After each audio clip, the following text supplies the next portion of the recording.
paz da parte de Deus, nosso Pai, e da do Senhor Jesus Cristo. Estou me servindo hoje aqui do cenário de entrada da porta da igreja, o hall de entrada, e que ainda traz o adorno da celebração do último sábado, que continuou no domingo, do encontro das mulheres, todo dia de sábado, de 7h30 até as 21h30, enfim, um dia marcante e um tema marcante. Nós estamos no mês de maio e o personagem desse mês é Ezequias, o rei Ezequias. Estaremos nesse tema geral do ano, dependência do Senhor, vivendo a dependência do Senhor como viveu Ezequias, abordando a característica da sua personalidade, enfim, aquilo que nos é comunicável, aquilo que é bênção e aquelas questões também que somos ensinados que devemos evitar. Contudo, por conta dessa celebração, de tudo isso aqui, eu quero continuar celebrando com vocês esse tema das irmãs transformadas pela glória, obviamente pela glória do Senhor. E eu tive o privilégio nesse último domingo de ministrar também dentro desse assunto, mas é um assunto tão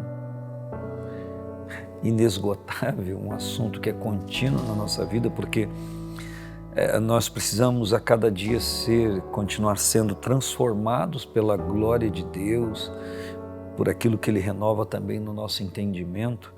E eu quero então ler aqui em 2 Coríntios, capítulo 3,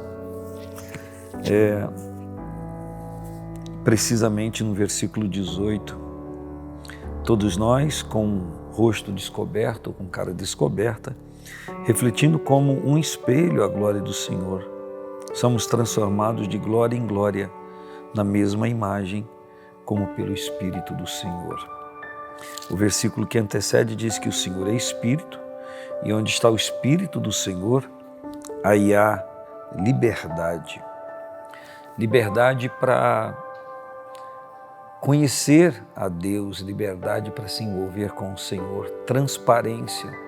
Eu quero crer que quando Paulo escreve aos Coríntios, a igreja que estava em Corinto, essa expressão, ele está falando que aonde está o Espírito do Senhor não há nada camuflado. O Senhor traz à tona as coisas que nós precisamos conhecer, saber e interagir. Interessante que dentro do texto nós somos levados a compreender que o que o Espírito traz à tona não é precisamente a vida das pessoas para mim, mas o que o Espírito de Deus traz à tona é a minha vida para mim, para que eu conheça, para que eu saiba quem eu sou, para que eu não tenha uma autoestima enganosa ao meu respeito, para que eu não traga para mim uma estirpe daquilo que eu não sou, daquilo que eu não vivo.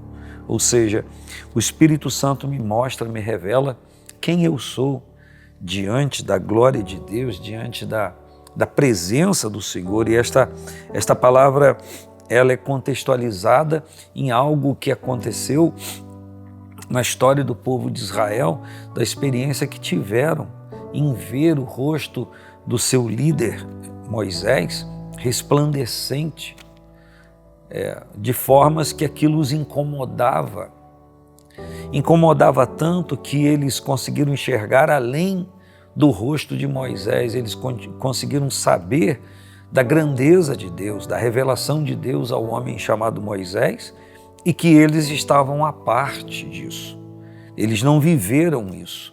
Por isso eles se surpreenderam com aquela manifestação, porque o afã do povo, o espírito do povo era contrário, era diferente do homem chamado Moisés. Enquanto Moisés subiu o Monte Sinai para se apresentar ao Senhor e ali receber as tábuas da lei e se relacionar com o Senhor 40 dias e 40 noites, o povo tremia fora do monte, distante do monte, e não queria sequer ouvir Deus, falar com Deus. Essa é uma expressão clara no livro de Êxodo, que eles dizem: Moisés, não fale Deus conosco, fale você, porque eles tinham medo, se No homem Moisés, por estar com o Senhor, havia aquela resplandecente luz, como não seria estar diante de Deus? E aí para o povo era um problema. Por quê?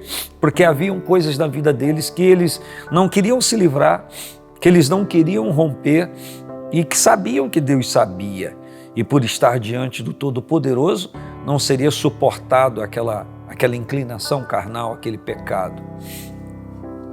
Então Paulo, retratando isso, trazendo para a igreja de Coríntios, por que será que ele trouxe isso para os coríntios? Pense. A resposta é porque, tal qual aquele povo, a igreja de Coríntios vivia um pouco disso aqui também. Tentavam ou pensavam que pudessem esconder de Deus alguma coisa ou tapear Deus em alguma coisa. Então Paulo escreve para eles que a glória de Deus revela todas as coisas e nós tínhamos que ter a nossa cara descoberta e não sermos como Moisés, que cobriu o seu rosto para que os filhos de Israel não vissem aquela glória de Deus que estava patente no seu rosto. Será que isso tem a ver conosco nesses dias? Será que alguém nesses dias, com todas as informações bíblicas, ainda pensa que poderia esconder alguma coisa do Senhor? Será que dentro do contexto, trazendo alusão a essa história, e Paulo dizendo que o povo de Coríntios deveria não agir diferente como Moisés e deveria tirar o véu de frente do rosto para que todos vissem o que estava acontecendo consigo? É muito conflitante para muitas pessoas saberem que todo mundo vai saber o que está acontecendo com ela. Porém, quando é uma manifestação divina, quando é uma manifestação do poder de Deus, isso não deveria ser problema. Mas muitas vezes, mesmo falando no nome de Deus, mesmo recitando os preceitos bíblicos, os oráculos sagrados, a Escritura, muitas pessoas conseguem declarar com a boca, mas não conseguem viver na prática. Por isso que Jesus Cristo disse que aquele que ouve a palavra, mas não pratica, é imprudente e edifica a sua casa na areia. Mas aquele que ouve a palavra dele e pratica é semelhante ao homem prudente que edificou a sua casa sobre a rocha. E as assolações comuns a todo mundo vieram nesses dois cenários, e a casa edificada sobre a areia, que é a qualificação do imprudente, caiu e foi grande a ruína.